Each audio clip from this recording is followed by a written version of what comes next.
What's going on, y'all? Welcome to Talk That Talk Thursdays. Let me get my man Girton on here. See what's popping.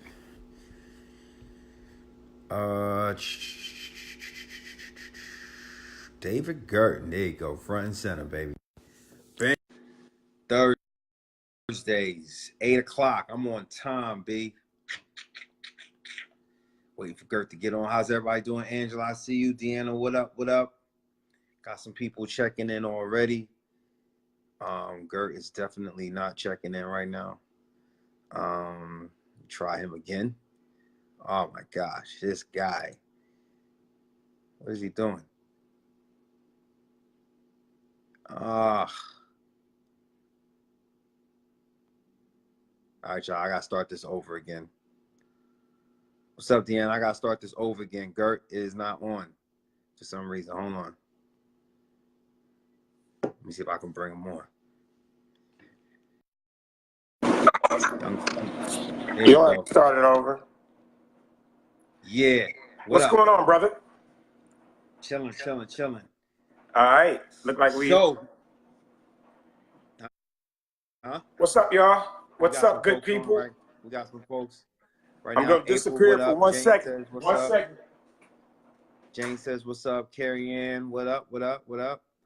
Carrie Ann, where you at, man? I always see your pictures all over the place. I don't know where you at. I know you're still in the force, but your pictures be bomb. You be traveling. I love it. Yeah. So what's up, Les? 10 ways to determine if your diet sucks. Talk That Talk Thursdays. Yeah. So we're gonna talk about today, about a lot of people jump on diets instead of lifestyles. A lot of people jump on, the big things now are keto. You got intermittent fasting, you have paleo, you got all of these different things that are out there. And people always want to know, well, what's the best diet to be on? And what's the best this? So we're gonna break this down and talk about it tonight, and then you can make a determination of what you feel is the best program for you and how you can figure out if that's not the right program for you. So that's pretty much how that's going to go. All right. Word, you ready? Yeah, I'm ready. Ready. All right, y'all, here we go. How to determine if your diet sucks. Number 1, you can't wait for cheat days. The truth is, the truth is when you find a way you can eat forever, cheat days no longer exist. What you gotta say about that, Coach Beny?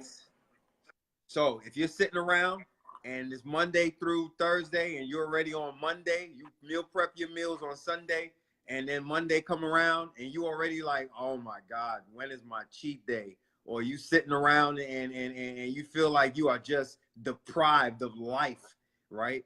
That's when you know that your diet sucks, because a diet should not make you feel like you're deprived. You should be able to enjoy the things that you love to eat in moderation, right? And still enjoy, and enjoy a good balance of both. Nutrition is all about balance. It is more about, or let me say this, it's not that there is unhealthy foods, it's unhealthy really portion sizes of how you eat these foods. So you can eat the things that you love, but you got to have balance. And if you feel like you're always deprived, if you feel like you always feel like you can't eat something, then that's not the right diet for you. And that's what I always tell my members here is that, don't feel like you're cheating, right? Do those small splurges and, wet those taste buds with things that you love to eat, but at the same time, you shouldn't feel like you're cheated all the time, like you're just waiting to eat the foods. Because what happens when we do eat those foods is that we overindulge, right? And then we eat those foods and then we eat too much, right? So on the weekends, especially Fridays, Saturdays, and Sundays, they become cheat meals, or instead of having cheat meals, they end up being cheat days, like Friday, a whole day, Saturday, a whole day. And you don't understand how you crush your goals within 3 days of overly eating those types of foods. What you got, girl? What I was gonna say is I want you to circle back, because somebody will zero in on what you said when you said there are no unhealthy foods. And you know what I mean? So Right. somebody may start to fill their diet with stuff that they shouldn't. So can you speak a little bit more on that? No unhealthy foods. See, I don't like even like the term unhealthy foods, because you can eat healthy foods and still be fat, right? You can eat healthy foods. You can eat an abundance of brown rice, an abundance of white meat chicken, an abundance of, there are overweight vegans, there are overweight vegetarians, there are overweight, so it's not necessarily what you're eating, it's how you're eating it. Now, does that mean that you should eat McDonald's every day? No, it does not. Right. But let's say if you want Popeyes on a Friday, right? And then for the most of part of the week, for 80 or 90% of the week, you eat fairly healthy.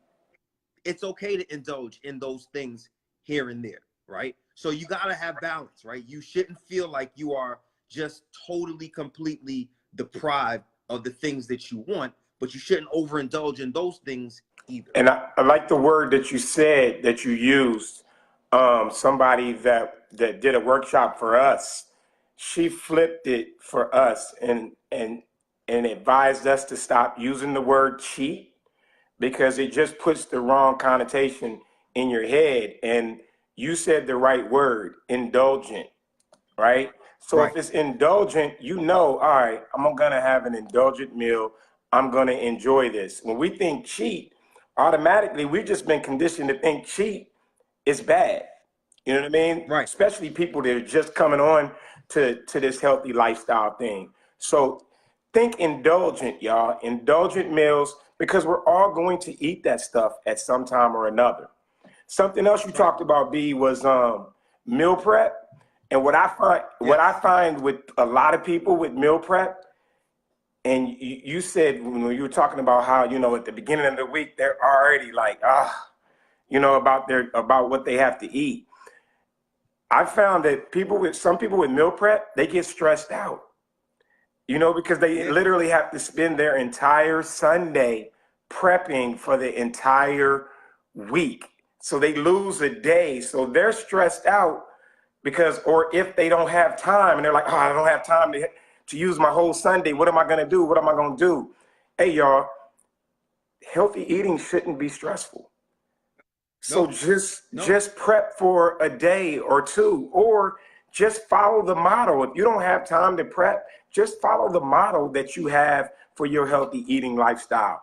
But it shouldn't be stressful, because if it's stressful, you're going to wake up hormones that you don't want to wake up. And that's a whole other story, no matter how you're eating. Right. Right. I would prep 3 days at a time, maybe prep from Sunday to like Wednesday, or Sunday to whenever, Sunday to like Wednesday, and then prep from Wednesday to and a lot of people have struggles, especially when it comes to like the weekends.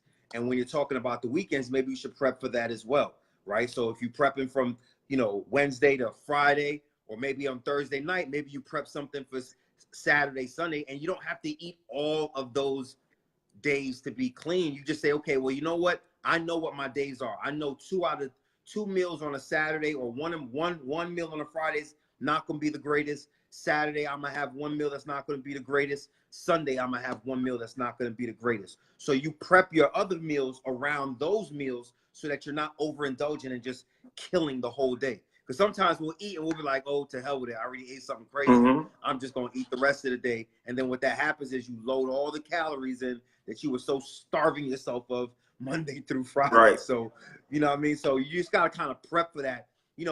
There is some sacrifice, like we always say. There is some sacrifice that needs to take place, but you don't need to overcomplicate it as well. And then after a while, like as you said, cheat days won't exist.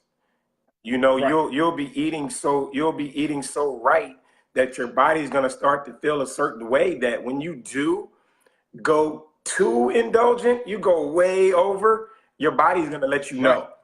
It's going to let you know over time. And some days don't necessarily put your indulgence meal at the end of the week. Maybe put it in the middle of the week, right? So that if you feel like you have something to work for in less time, then you won't feel so deprived as working from Monday to get it on Saturday. Maybe you do it Wednesday, maybe you do it on Saturday, right?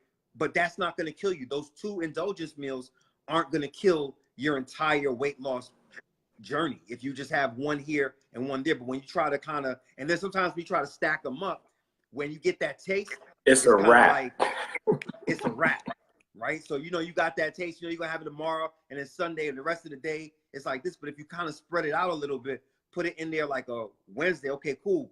I'm going to make it to Wednesday.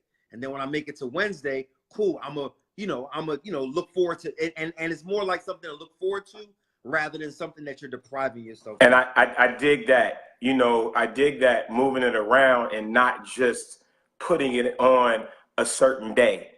You know, I really dig that philosophy.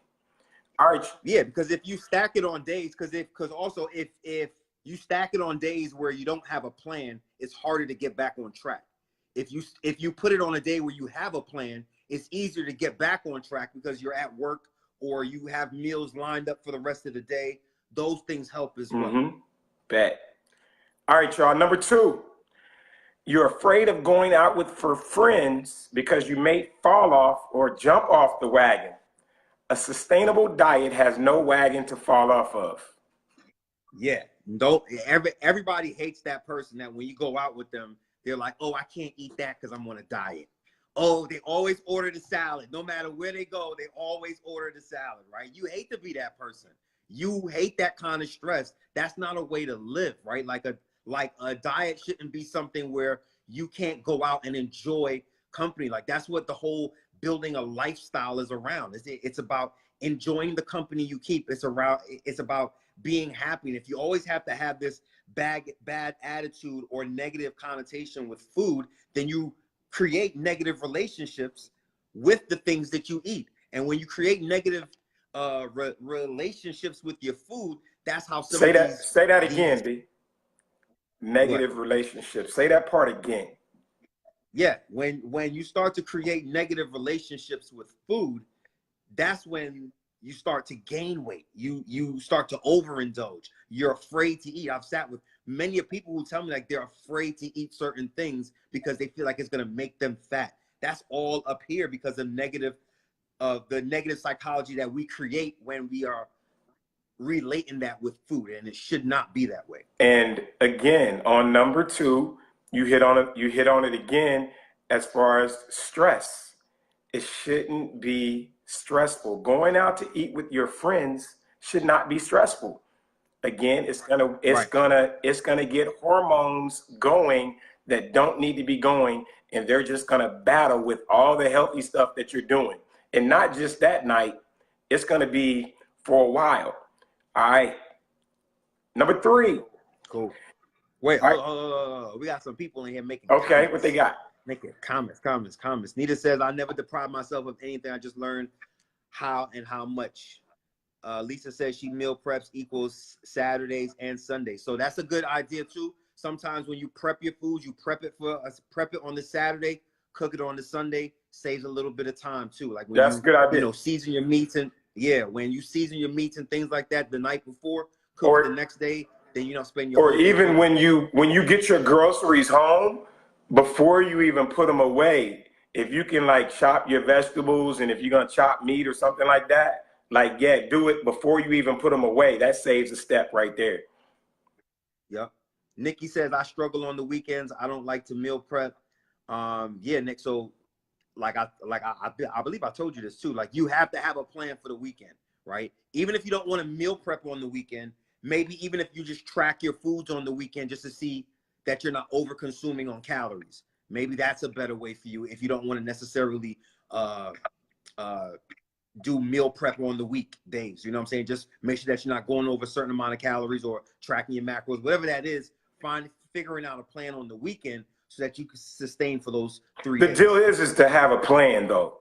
You know what I mean? Going into the weekend is to have a strategy. Like if you're going to go out with friends, cool. Look at the menu beforehand.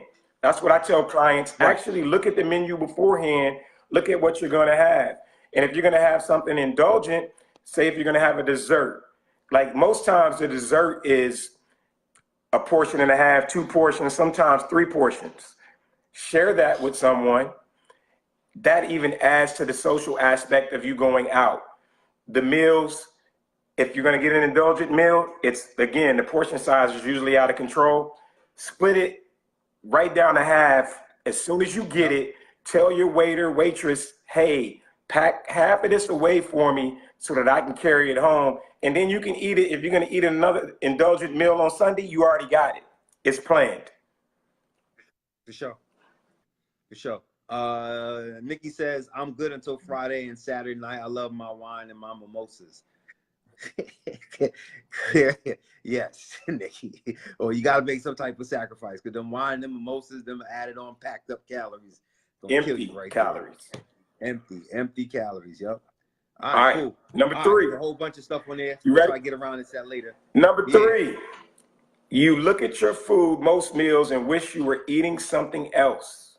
This is no way to live. Speak to him. How depressing is that? Speak to him. How depressing is sitting in front of something like me. Personally, I'm not even gonna lie to you. I hate salads. I am not the biggest. And you know that's me. That's me every day. Yeah, I am not the biggest. So for me, it is depressing as hell to sit there in front of a salad and just be eating it and be like, oh, this tastes so good. Oh, the dressing tastes so good. So I don't even fake it. I don't really eat them like that, right? Like I have them like once in a while, but 90% of my diet, 98% of my diet is not gonna have a salad in it. It don't fill me up. All right, I'm 190. There's no way, right? So I'm just not. It's gonna wake up. It's waking up hormones that you don't want awake. Huh? It's waking up hormones that you don't want awake. Yeah, salad, chicken. I gotta be like, give me this, spinach and drip. Man, that's bird food for me. I don't want it, right? I'd rather eat some vegetables. I'd rather eat some potatoes on the side. I'd rather eat some meat. You know what I mean? Like that's just me. Gert, he's a grassy person. You don't go nowhere with this dude on vacation. Hey, yo, why I gotta be grassy, man? To the wildest spot to eat. This dude right here, man. So yeah, man. So. You know, so that's just my preference. So you want to sit in front of your food and enjoy. But that and that goes to the point of, you know, following when you spoke earlier about, you know, there's paleo and there's keto and everybody's jumping on a certain diet. And what happens is they get locked in on this diet and they're looking at it and they don't even really like what's on there. Right? And they start to eat these things that they really don't like because in their mind, hey, I'm making a change. This is actually going to make me healthier. Sure, the food may be healthy, but in your mind, you're doing exactly like B when he's sitting in front of a salad. You're starting to grow resentment for this food. And then sooner or later, you're just going to be like, man, bug it. I'm out of here. I'm going to eat what I want to eat, and then there it is. We're moving on to another diet. So, bruh, like me, I eat a big ass salad just about every day. Just about every day. That's my thing. It's not B's thing, and we've told you all this on previous calls. You have to find your thing. Right. Like you put a salad in front of me, and I'll be eating that. And you know what's crazy is because we watch so much media, we watch so much things on the news telling us about health. We're always getting something in there, and they're always saying, "Oh, you should eat a salad," or "Oh, you should do this." And I'm eating. I'm just like, "Oh, this is supposed to be healthy, right?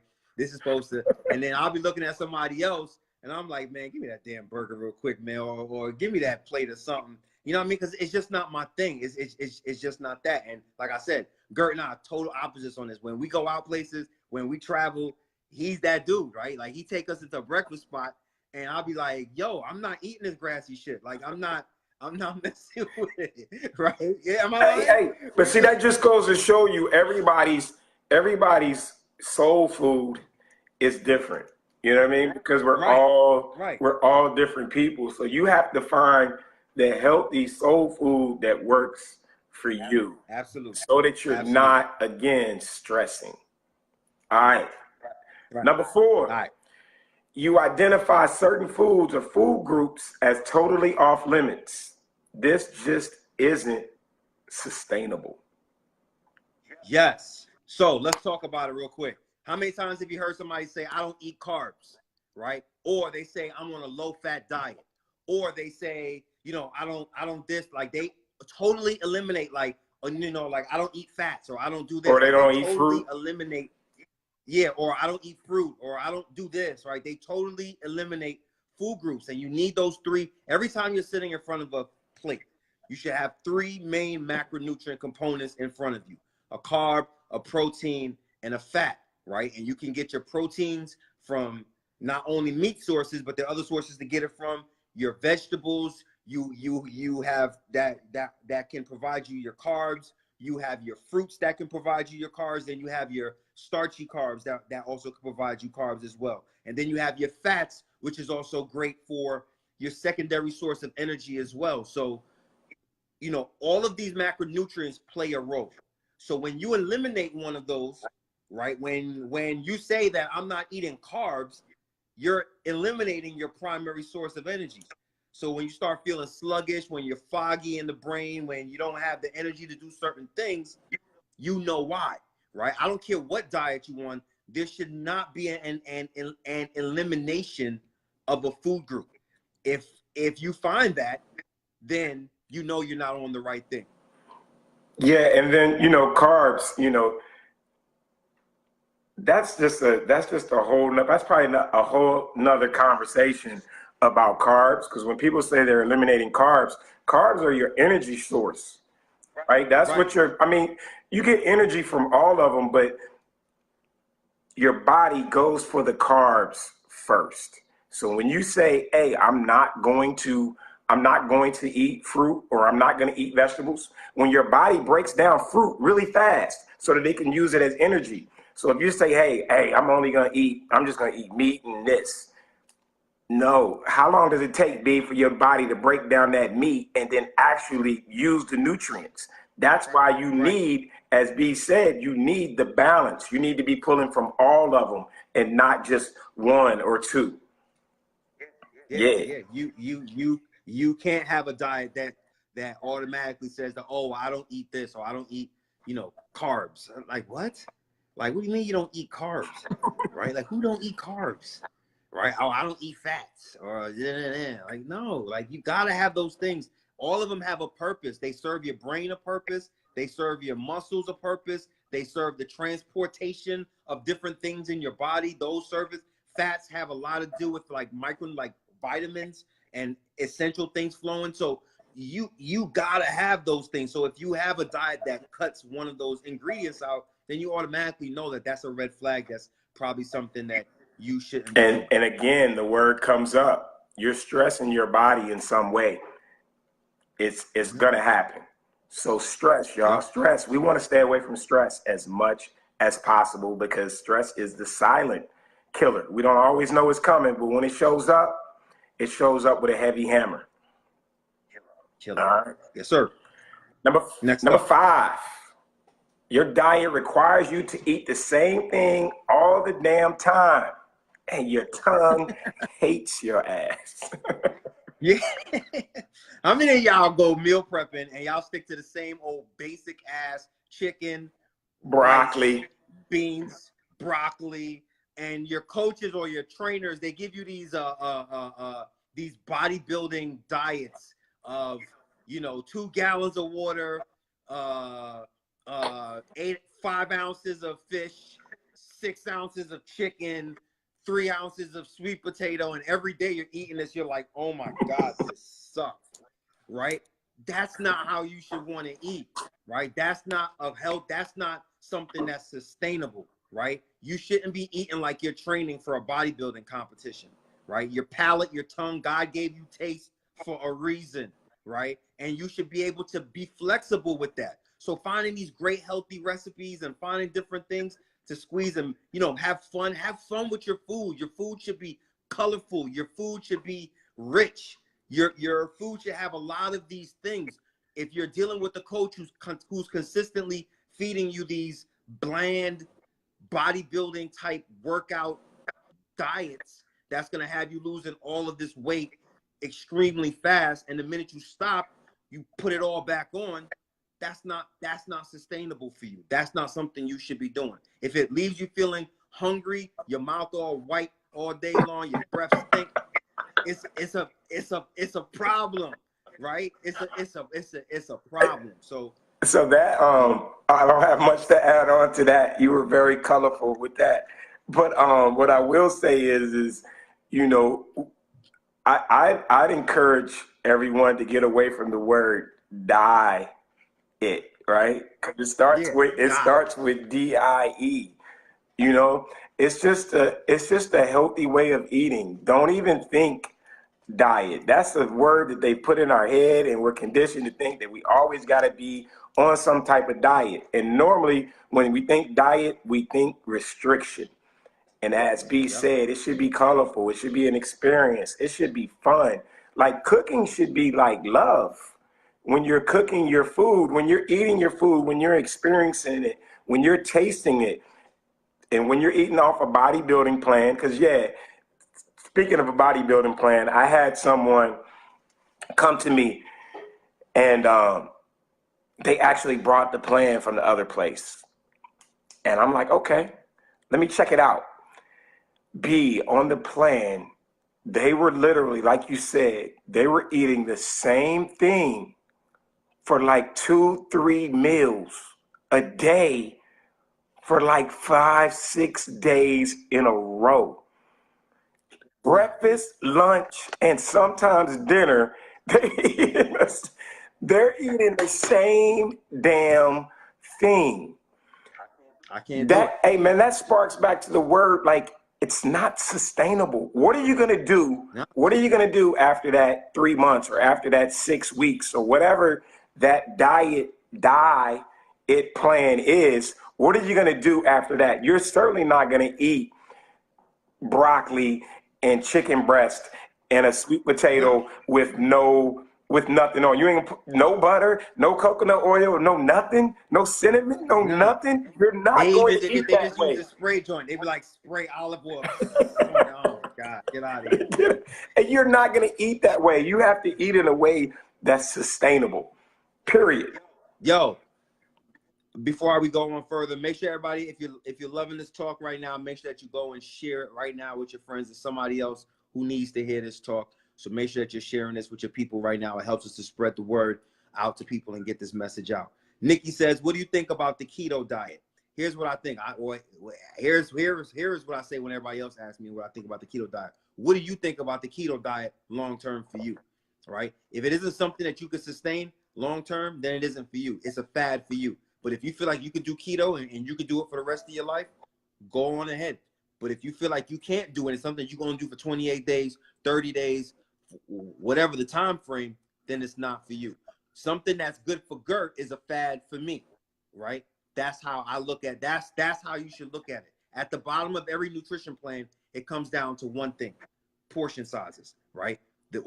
Portion sizes and types of foods that you're eating, right? Because those types of foods give you energy, things of that nature, strength, all of that. But when you're talking about that next level of, okay, well, what diet should I choose? Then it goes down to what diet that you should be able to sustain over a long period of time. If you don't feel like you can do that, then keto is a fad for you. It may work for me. Like, I love paleo. Paleo may be a fad for Gert, but it works for me. And then I think the other question, no matter what you do, once you're checked, if it's new to you, you should be asking yourself, is this making me happy? Is this making me happy? You should be dialing into your energy. You should be dialing into your mood, because food is mood. There's no other way around it. Food is mood. You eat all this crappy food, your mood is going to be crappy.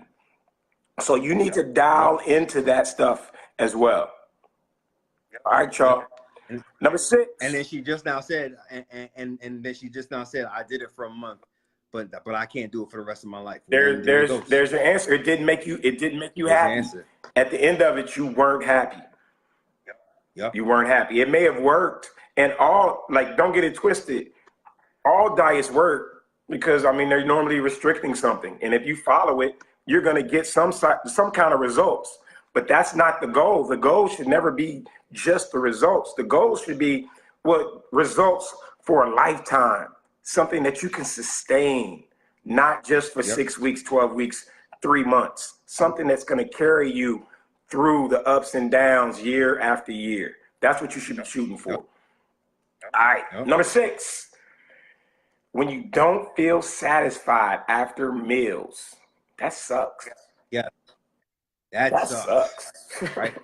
That really, really sucks. Why? When you're sitting in front of a meal and you just like, oh my God, like you start binging on other stuff, or when you start eating, or when you start craving salty stuff, when you start craving sugar and it goes from sugar to salt, sugar to salt, sugar to salt. Next thing you know, you done ate a piece of fruit after that. You done ate a bag of chips, then you done grab a Snicker bar, and it's like this never-ending cycle of, and like I said, it goes back to that whole bland thing, that whole creating that culture of knowing that you can play around with your nutrition and still eat healthy, right? You should be able to, when you cut your portion sizes so small that you feel like, like you're restricting everything. So now you're eating these small ass meals and you're still dying of hunger afterwards, right?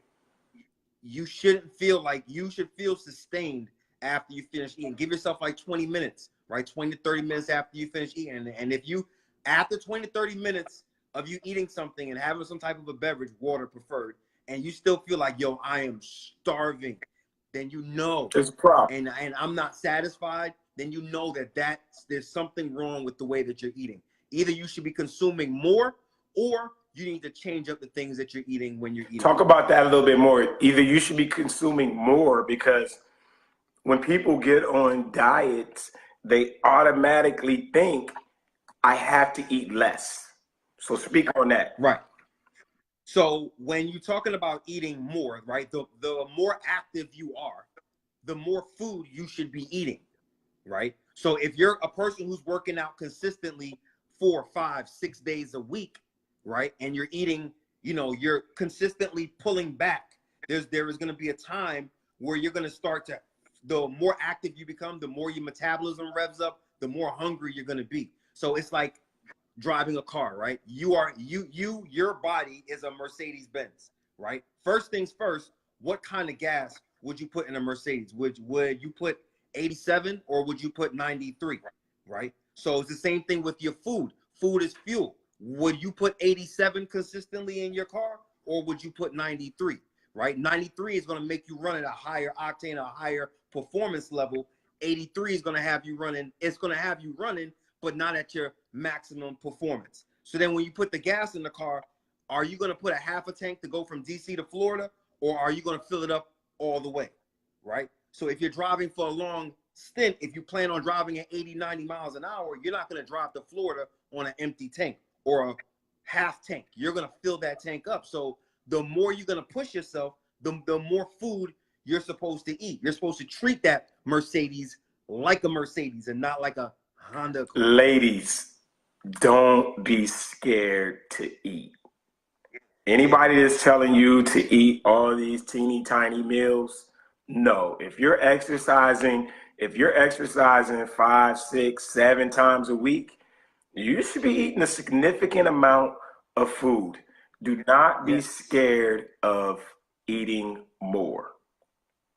All right. Yes, you got it. You have to put in. You have to. Like, if you spend, like, you won't buy $100,000 car and put the cheapest gas in it. You're gonna put it. It's the same thing with your body, right? Like your body is the most expensive thing you own, right? So why would you treat it anything less than you would if you were to go out and spend $100,000 on a vehicle? It's the same thing. Your body is your vehicle. It is the most expensive thing you own. Yeah, and it goes to, when you were putting the bad octane, the bad food in, eating a sleeve of cookies, that's, and you think like I ate a lot, but those are empty calories, right? So that's why when people switch over, people are like, man, I can't eat as much as I used to eat. No, you're eating more food that's actually good for you. So you're not going to be able to eat as much because it should satisfy you over time. Yep. Like me with my salad, when I eat a big ass salad, I'm satisfied. Now B, he's a whole nother story, but it's because it has plenty of vitamins and nutrients in it and the fiber to keep me satisfied. Some people in here are commenting, asking questions. All right, what questions we got? How do you curb sugar, salt cravings? One thing I like to do is like to have me a little piece of fruit on the side, because sometimes when I eat, right after I eat, I get those type of cravings. I get like a sweet tooth. So what I like to do is just have a little piece of fruit on the side, or what I like to do is also brush my teeth. Right, that also helps me a lot as well. Brushing your teeth, going to gargle with a mouthwash. All of those things help me to curb Having those some having things. some It's not having because some you're hungry. water, having some water with Yep. some Hydrating. with some lime in it, or some infused with some fruit or something is always good. Another strategy one of my clients loves to use is she actually carries around a bag of dates, a bag, a little baggie of dates in her purse, and she'll pull them out anytime. When she gets that sweet craving, she gets a date. And if you don't know, dates are nature's donut. They're sticky, they're sweet. It will satisfy you in that way. And they're full of a whole lot of other good stuff. And make you poop too. They're full of a whole lot of other good stuff. Yes. You'll be pooping all over the place. Absolutely. But you will lose that sugar craving. Yep. Arlene said a cup of herbal tea too can help. That's what's up. Grapes, cantaloupe, strawberries. That's what Lisa said. All right, dope. All right, cool. Let's keep it moving before we be late. All right. Messing with. If the foods you eat make you gassy and bloated, or bloated. Yes. So if you real talk.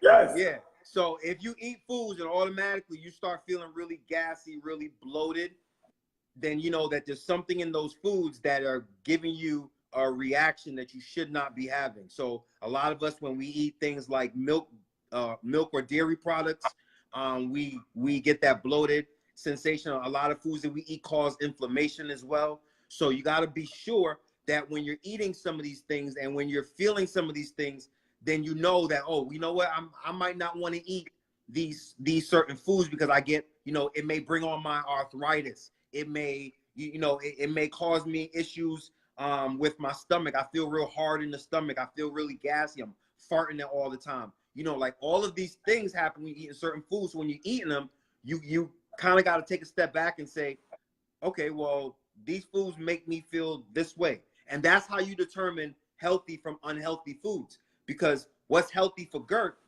may not be healthy for me. So back when I said earlier, remember what I was saying? I was saying that, that there's healthy, there's no such thing really as healthy and unhealthy. Healthy and unhealthy really goes to the person, right? It really goes to, because I can drink milk and not feel nothing. Gert could drink milk and he's pooping all day, farting all day. It's a problem. Right. So for him, those foods are causing inflammation. Those things are causing him to feel gassy and bloated. So those things are unhealthy for him. Meanwhile, for me, I don't have that same experience. So you want to watch out for those things and make sure that you are paying attention to the foods that you're eating, because that's what's going to signal you to what is healthy and unhealthy food. Indeed. One man's food is another man's poison.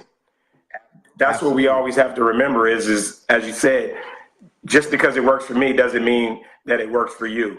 So to speak on that a little bit more, like actually slow down. We're eating way too fast. We're eating distracted. We're looking at our phones. We're looking at our TVs. We're doing all these other things and we're not paying attention to how the food tastes.